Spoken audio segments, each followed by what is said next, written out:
Good morning students. Post ગ્રેજ્યુએશનના જે સ્ટુડન્ટ્સે form ભરેલા તો એમને ઓફર મળવાનું ચાલુ થઈ ગયું છે. હવે ઘણા સ્ટુડન્ટનો સવાલ છે કે અત્યારે મને જે ઓફર મળી છે એ ઓફરને મારે એ ઓફર નથી જોઈતી, એના સિવાયની હાઈ પ્રેફરન્સની કોલેજ જોઈએ છે. તો અત્યારે મને જે ઓફર મળી છે તો એનું શું કરવાનું રહેશે? મારે કન્સેન્ટ આપવું હોય તો કન્સેન્ટ એટલે શું, અપગ્રેડ એટલે શું, અને કન્સેન્ટ કરીએ તો શું થાય?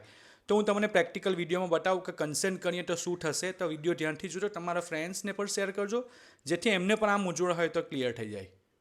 હવે માનો કે તમે જ્યારે કોલેજ સિલેક્ટ કરેલી તો આ 5-6 કોલેજ સિલેક્ટ કરેલી, આ જે 6 કોલેજ છે તમે સિલેક્ટ કરેલી. હવે 6 કોલેજમાંથી તમને પહેલા રાઉન્ડમાં જ્યારે ઓફર મળી ત્યારે આ 5 નંબરની જે કોલેજ છે એના પર તમને ઓફર મળી. અહીંયા કન્ફર્મ ઓફર આ રીતનું તમારે લખેલું હશે.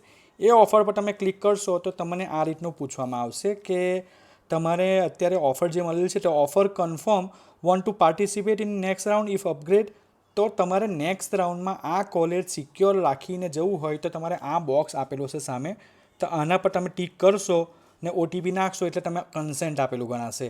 એ કન્સેન્ટનો મતલબ શું છે કે તમારી અત્યારે જે 5 નંબરની કોલેજ કોલેજ જે તમે કન્ફર્મ કરેલી છે એ સિક્યોર રહેશે ને એની ઉપરની એટલે કે A, B, C અને D એમાં જ અમને જો તમારા મેરિટ પ્રમાણે હાઈ તમારા પર્સન્ટેજ સારા હશે, તમને મળવાપાત્ર હશે તો એ મળશે.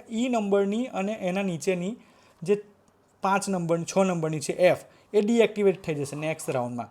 નેક્સ્ટ રાઉન્ડમાં તમને ખાલી A, B, C અને D આમાં જ મળવાપાત્ર હશે તો મળશે.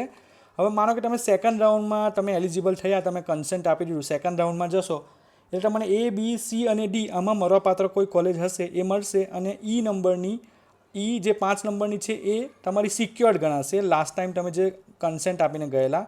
તો એમાં તમને એ તો તમારી કોલેજ છે જ, પ્લસ કે તમે અત્યારે આ કોલેજમાંથી પણ કોઈ મળવાપાત્ર હશે તો મળી જશે, આમાં એડમિશન કરાવી શકશો.